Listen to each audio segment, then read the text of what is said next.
झुका हुआ जाट और टूटी हुई खाट ये किसी के काम के नहीं होता। ये किसान भी 80% उनमें जाट थे और वो किसान भी राकेश टिकैत था, उसके आंसू भी नहीं दिखे थे, वो भी जाट था। और जो महिला पहलवान है वो भी जाट थी।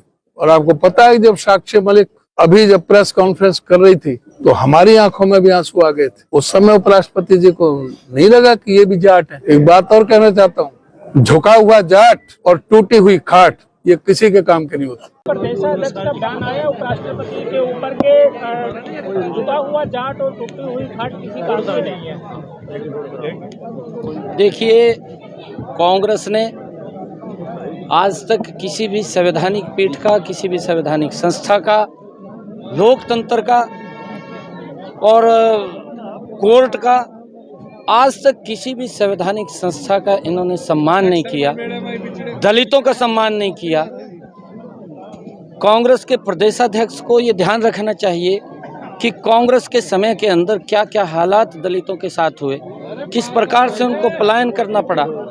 मिर्चपुर का कांड, उसको ध्यान करना चाहिए। और किस प्रकार से तंवर साहब की गर्दन को मरोड़ा गया, वो भी उदय भान जी को ध्यान करना चाहिए। कांग्रेस कभी भी दलित हितैषी नहीं रही है, दलितों की विरोधी रही है। कांग्रेस ने डॉक्टर भीमराव अंबेडकर जी को सम्मान नहीं दिया, उसको हराने के लिए काम किया है।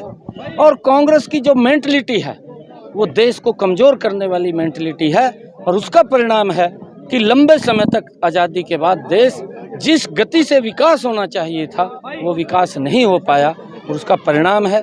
और नरेंद्र मोदी जी के नेतृत्व के अंदर देश का एक नया इतिहास लिखा जा रहा है।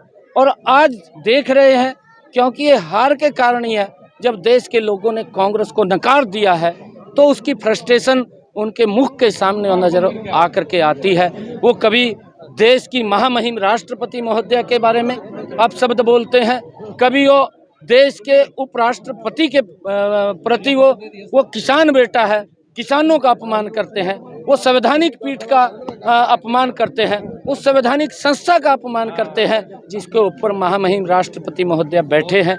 कांग्रेस कभी भी उन्होंने संवैधानिक संस्थाओं का सम्मान नहीं किया, और उसका परिणाम है कि आने वाले समय के अंदर ये देश देख रहा है कांग्रेस जो विपक्ष के अंदर आज कुछ सीटें आई है वो भी नहीं बचा पाएगी। कांग्रेस ने कहा है कि वन नेशन वन इलेक्शन की बात है, तो क्या बीजेपी तैयार है इस बात को लेकर? बीजेपी हर उसके लिए तैयार है।